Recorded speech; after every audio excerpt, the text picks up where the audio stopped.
वर्ग 11वी वस्त्रशास्त्र या अंतर्गत आपलं प्रकरण सुरू आहे ग्राहक आणि वस्त्र बाजार। ग्राहक आणि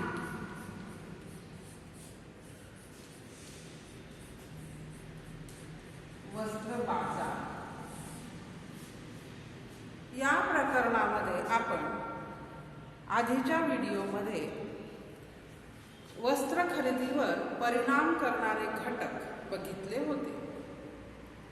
वस्त्र खरेदीवर 5 घटक प्रामुख्याने परिणाम करतात। आपण बघितलं होतं, एक म्हणजे आपलं उत्पन्न,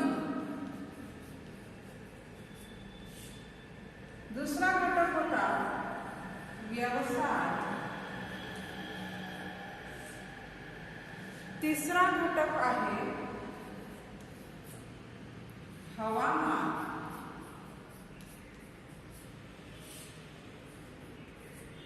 तिसरा घटक हवामान,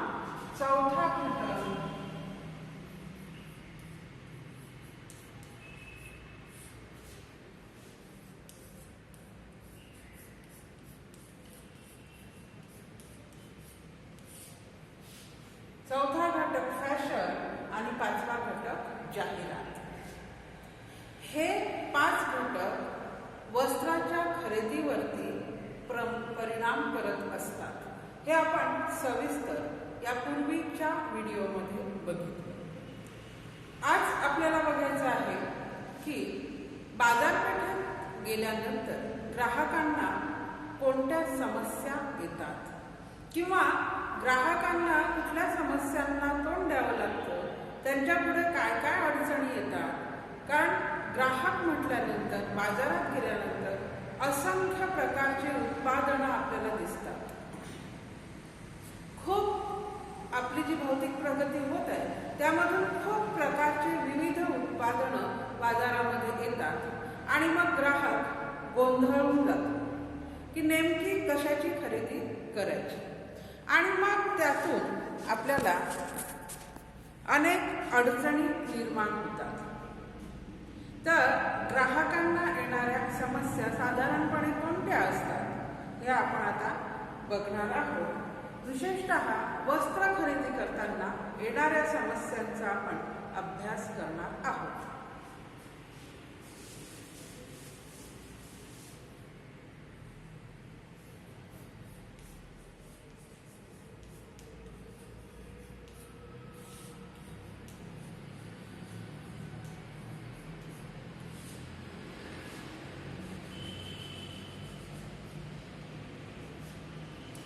आता बघा, वस्त्राची खरेदी करताना येणाऱ्या समस्या।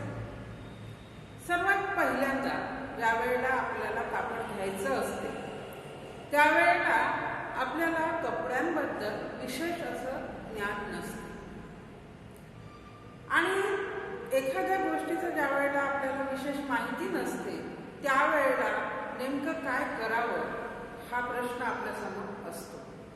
कपड्यांच्या बाबतीत तसंच होते की नेमकं काय घ्यावं हे आपल्या लक्षात येत नाही, कारण पहिली समस्या आपली जी आहे ती आहे माहितीचा अभाव।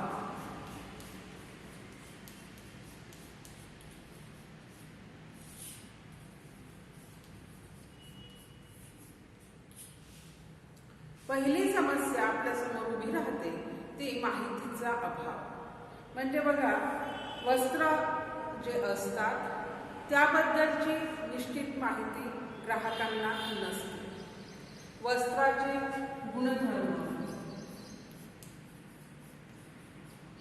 विशेषतः हे गुणधर्म ग्राहकांना माहित नसतात। जसं की कापड ह्याच्यामध्ये कुठल्या प्रकारचे तंतू वापरलेले आहेत, त्याच्यानंतर उत्पादनामध्ये कोणत्या प्रक्रिया याच्यावर केलेल्या आहेत, गुणधर्म माहीत नसतात, तंतूचा प्रकार माहीत नसतो, त्यावरती केलेल्या परिसंख्या माहीत नसतात, संस्करण।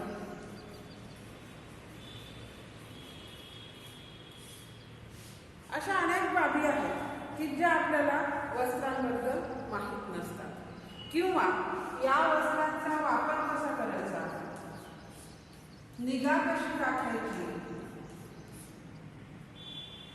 याही गोष्टी ग्राहक म्हणून आपल्याला माहित नसतात. ही माहिती ग्राहकांना नसते, त्यामुळे ग्राहकांना नेमकं काय खरेदी करावं हे समजत नाही. कारण वस्त्राचे गुणधर्म, तो किती टिकणार आहे, त्याची मजबूती कशी आहे, तो उन्हाळ्यात घालावा की पावसाळ्यात घालावा, म्हणजे हिवाळ्यात घालावा, तो आर्द्रता शोषक आहे का वगैरे, हे अनेक तंतूंचे गुणधर्म जे असतात याच्याबद्दल सर्वसामान्य लोकांना माहिती नसते.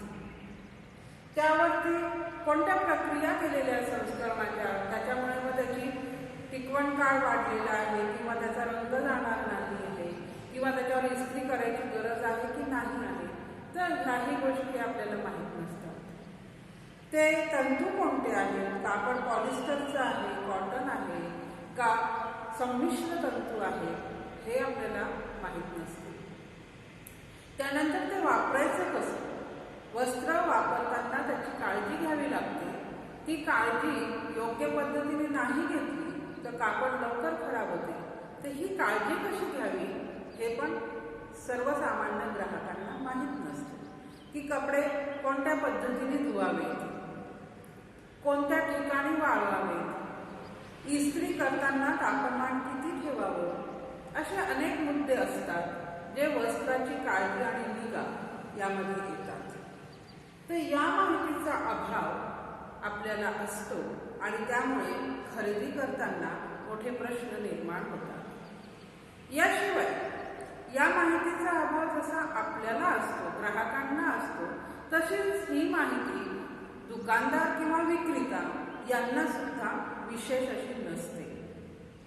दुकानदार किंवा विक्रेता सुद्धा आपल्याला याबद्दल, या वस्त्रांच्या या गुणधर्मांबद्दल, या संस्करणाबद्दल किंवा त्यांच्या वापर आणि निगेबद्दल योग्य माहिती देऊ शकत नाही.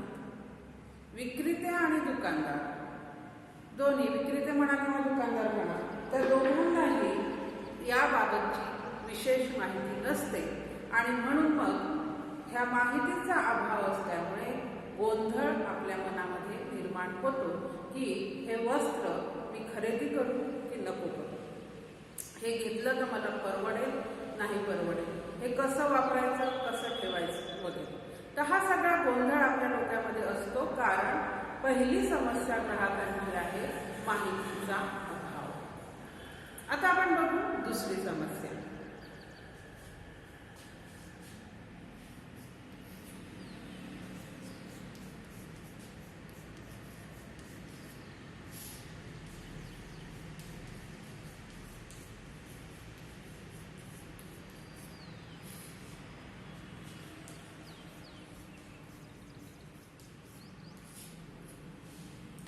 दुसरी ग्राहकांच्या समोर येणारी मोठी समस्या आहे मालाची अनिश्चित किंमत. बघा, आपण कापड खरेदी करताना बघतो, आपल्याला असे अनुभव येतात की हे एक कापड जे आपण इथे खरेदी करतो तेच कापड दुसऱ्या दुकानात गेलो तर त्याची किंमत वेगळी असते, किंवा एक कापड एका शहरामध्ये त्याची किंमत वेगळी असते, दुसऱ्या गावामध्ये त्याची किंमत वेगळी असते. मग असं ज्या वेळेला आपल्याला दिसते की आठवडी बाजारामध्ये किंमत कमी असते, दुकानांमध्ये किंमत जास्त असते, मोठ्या शोरूममध्ये गेलं तर किंमत आणखीन वेगळी दिसते. ही अशी मालाची अनिश्चित किंमत आपल्याला प्रत्येक वेळेला जाणवते. कपड्यांमध्ये वेगवेगळ्या दुकानात कपड्यांची किंमत वेगळी, वेगवेगळ्या शहरांमध्ये वेगवेगळ्या गावांमध्ये कपड्याची किंमत वेगळी, एकाच गावामध्ये वेगवेगळ्या भागामध्ये कपड्याची किंमत वेगळी. असं ज्या वेळेला आपल्याला अनुभवायला येते त्यावेळेला निश्चितच आपल्यासमोर समस्या निर्माण होते की नेमकी या वस्त्राची किंमत किती असेल.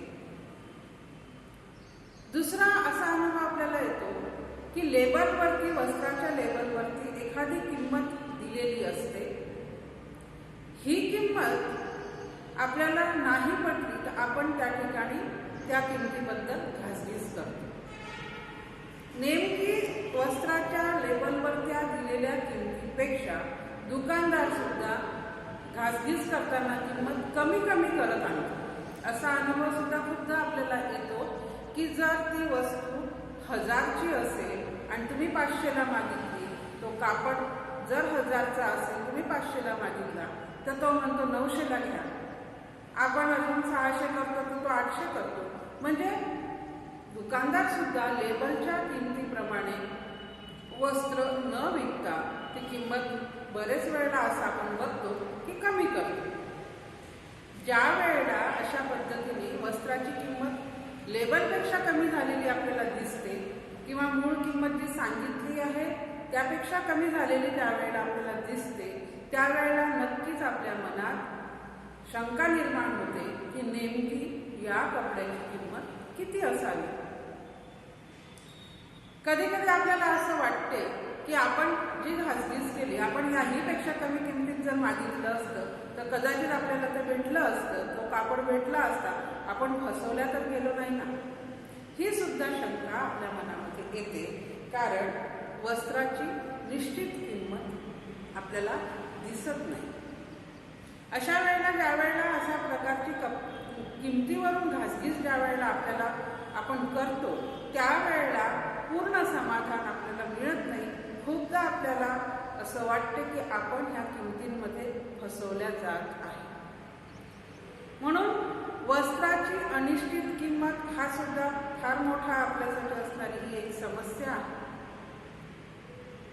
काही उत्पादनं अशी आहेत की ज्यांच्यामध्ये किमती निश्चित असतात, ते कुठेही गेले तरी त्याच किमती असतात. कपड्यांमध्ये असं दिसत नाही.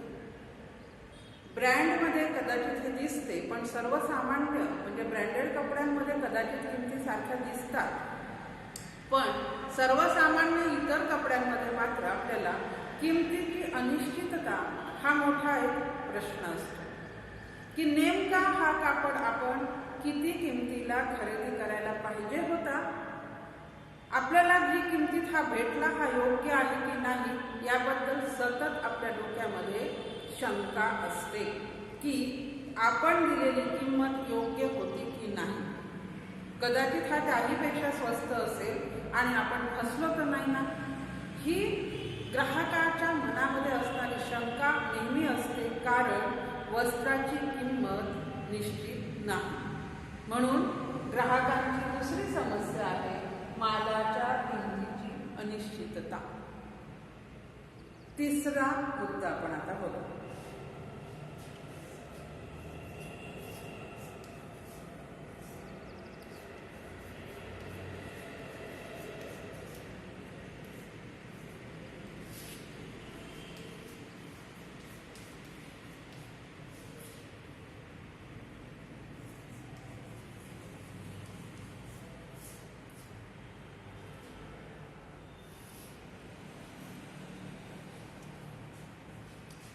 तिसरा मुद्दा आहे विक्रीची सदोष पद्धत. म्हणजे ज्यावेळेला मालाची विक्री होते तर त्या विक्री करण्याची जी पद्धत आहे दुकानदाराची, त्यामध्ये बरेचदा आपल्याला काहीतरी गडबड वाटते. त्यामध्ये दुकानदार फसवतात असं बरेचदा आपल्या लक्षात येतं. काय होतं की एखादा सुंदर वेस्टर्न असणारा बॉक्स असतो, छान आकर्षक असा एखादा बॉक्स असतो आणि त्यातला माल आपण वरचं वेस्टर्न बघून, वरची आकर्षकता बघून काही वेळेला ग्राहक तो खरेदी करतात. पण आतमध्ये असणारा जो कापड आहे तो कापड लांबीला कमी असतो, एखाद्या वेळेला त्याचा पन्हा कमी असतो, किंवा कधी कधी तो वरून जितका दर्जेदार त्या पॅकिंगवरून वाटतो तितका दर्जेदार कापड आतमध्ये नसतो. ही एक पद्धत आहे की वरून आकर्षक असं त्याला पॅकिंग केलं, वेस्टर्न दिलं की आतला माल तितकाच उत्कृष्ट असेल असं ग्राहकांना वाटते वरच्या वेस्टर्नावर.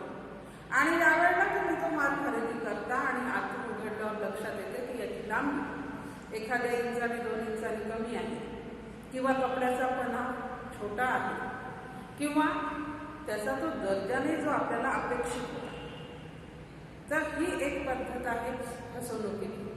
दुसरी पद्धत अशी, म्हणजे पद्धत म्हटल्यापेक्षा दुसरं असं होते की दुकानदार लोक मोजताना, कापड मोजताना सुद्धा कधी कधी चुकीच्या पद्धतीने मोजतात. थोडासा कपडा ताणून मोजतात, त्याच्यामुळे कापल्यानंतर तो थोडा आखूड होऊन जातो, कमी आपल्याला कपडा विकत मिळतो. काही वेळेला चुकीचे लेबल कपड्यावरती लावल्या जातात. त्या लेबलवरची माहिती जी असते ती त्यानुसार ते कापड नसते. म्हणजे चुकीची माहिती असणारं लेबल कपड्यावर लावल्यानंतर आपण एखाद्या वेळेला लेबल बघून कापड खरेदी करतो आणि ती चुकीची माहिती आपल्याला लावलेली आहे असं लक्षात येते. अर्थात हा गुन्हाही असतो की लेबलनुसार माहिती नसेल तर तो गुन्हा सुद्धा असतो. काही वेळेला अवाजवी किंमत लेबलवर लावलेली असते. आताच आपण पाहिलं की मालाची अनिश्चित किंमत असते, तर ही अवाजवी किंवा जास्तीची किंमत खूपदा लेबलवरती लावलेली असते आणि त्यामुळे आपण फसवल्या जातो. लेबलवर चुकीची माहिती देणं, लेबलवरती जास्त किंमत टाकून देणं, याही गोष्टींमुळे ग्राहकांची फसवणूक होते. त्यानंतर कपड्याबद्दल दुकानदाराला विशेष माहिती नसतानाही तो आपल्याला चुकीची माहिती खूपदा देतो. मालाची चुकीची माहिती देणं अजाणतेपणे का होईना, मुद्दामून नाही पण अजाणतेपणे का होईना तो देतो, तर ती एक आपली फसवणूक होते. म्हणजे दुकानदारांनी चुकीची माहिती देणं, दुकानदारांनी चुकीच्या पद्धतीने कापड मोजणं किंवा चुकीच्या किंवा जास्तीच्या किमती लावून कापड मोजणं, चुकीचे लेबल लावून, वेगळे लेबल लावून कापड मोजणं, अशा अनेक पद्धतीने वस्त्रांच्या खरेदीमध्ये आपली फसवणूक होत असते. तर ही जी विक्रीची पद्धत आहे ही योग्य असायला पाहिजे. यामध्ये असं वरून एक प्रकारचं वेष्टन द्यायचं, आतमध्ये निकृष्ट दर्जाचा माल ठेवायचा, हे अतिशय चुकीचं आहे, पण हे बाजारपेठेमध्ये घडत असते. तर अशा पद्धतीने मालाची चुकीची विक्रीची जी पद्धत आहे त्यामुळे सुद्धा ग्राहकांची फसवणूक होते. अशा ह्या ग्राहकांच्या विविध समस्या, या समस्या आणखीन आहेत, पण यातल्या आपण आज या 3 समस्यांचा अभ्यास करतो. परत एकदा आपण बघू. ह्या समस्या आपल्याला 6 बघायच्या आहेत, तर 6 मध्ये आपण आज 3 समजून घेऊ. परत एकदा बघू. सर्वात पहिली समस्या आहे माहितीचा अभाव, आणि ही खरोखर फार मोठी समस्या आहे. कपड्यांबद्दलची माहिती ना ग्राहकांना असते ना विक्रेत्यांना असते. ग्राहकांना तर नाही, पण किमान विक्रेत्यांना असावी, पण त्यांनाही नसते. आणि त्याच्यामुळे कोणत्या प्रकारचं आपण कापड खरेदी करत आहोत हे ग्राहकांना कळत नाही, की याच्यामध्ये आपल्याला काय मिळणार आहे, याचे फायदे होणार आहे का तोटे होणार आहे, कापड टिकणार आहे का नाही टिकणार, रंग टिकणार आहे का जाणारा आहे. अशा अनेक गोष्टी असतात ज्यांची माहिती नसते. त्यामुळे कापड खरेदी करताना कायम आपल्या मनामध्ये गोंधळ असतो. ही ग्राहकांची पहिली समस्या, की नीट आपल्याला माहिती नाही, वस्त्रांबद्दलची माहिती नाही. जे विद्यार्थी हा विषय घेतात, शिकतात, त्यांना ही माहिती मिळते, पण सर्वसाधारण सर्व ग्राहकांना या वस्त्रांच्या बद्दल माहिती नसते. दुसरा असा मुद्दा असतो की किंमत मध्ये तर नेहमी आपली गोंधळ असतो.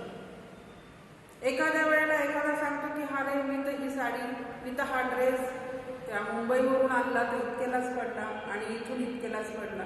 कोणी म्हणते मी कुठल्या या शहरातून तर हा किती स्वस्त होता आणि तो मी किती महाग घेतला. म्हणजे असं आपण हे असे वाक्य आपण नेहमी ऐकतो की ही साडी, हा ड्रेस, हा कापड, ही बेडशीट, हा टॉवेल त्या दुकानामध्ये स्वस्त आहे, इथल्या दुकानामध्ये महाग आहे. हे आपण वारंवार ऐकतो. त्यावेळेला नक्की त्या वस्त्राची किंमत काय असते हे आपल्याला सतत गोंधळात टाकणारा हा प्रश्न आहे. तर मालाची अनिश्चित किंमत हा ग्राहकांच्या पुढे असणारा खूप मोठा प्रश्न आहे. एकच माल, एकाच प्रकारचा कपडा सर्वत्र सारख्या किमतीला मिळत नाही, हे एक मोठा आपल्या समोरचा प्रश्न आहे. तिसरा आहे विक्रीची सदोष पद्धत, म्हणजे विक्रेता ज्या पद्धतीने आपल्याला कापड विकतो त्यामध्ये सुद्धा बरेचदा फसवणूक आपली होते. कापड विकताना तो फसवणूक करणे किंवा त्यांनी जास्तीत जास्त नफा कमावणे या उद्देशाने तो विकला जातो आणि त्यातून बरेचदा आपण फसवले जातो. चुकीच्या किमती, जास्तीच्या किमती लेबलवरती लिहिल्या जातात. काही वेळेला चुकीची माहिती लेबलवर लिहिल्या जाते. काही वेळेला पॅकिंग सुंदर करून आतमध्ये निकृष्ट दर्जाचा कापड ठेवल्या जातो. अशा अनेक पद्धतीने वस्त्रांची जी विक्री होत असते ती सदोष पद्धतीने होते, म्हणजे दोषपूर्ण पद्धतीने होते. ती अतिशय व्यवस्थित आणि सरळ होत नाही. तर त्याच्यामध्ये काहीतरी दोष असतात, काहीतरी चुकीच्या पद्धती असतात आणि त्यातून ग्राहकांची फसवणूक होत असते. तर अशा ह्या ग्राहकांना वस्त्र खरेदी करताना येणाऱ्या काही समस्या आहेत. या समस्यांचा अभ्यास आपण आता केलेला आहे आणि बाकीच्या ज्या समस्या आहेत ग्राहकांना येणाऱ्या, बाजारामध्ये येणाऱ्या ह्या ज्या समस्या आहेत यांचा अभ्यास आपण नंतर करणार आहोत.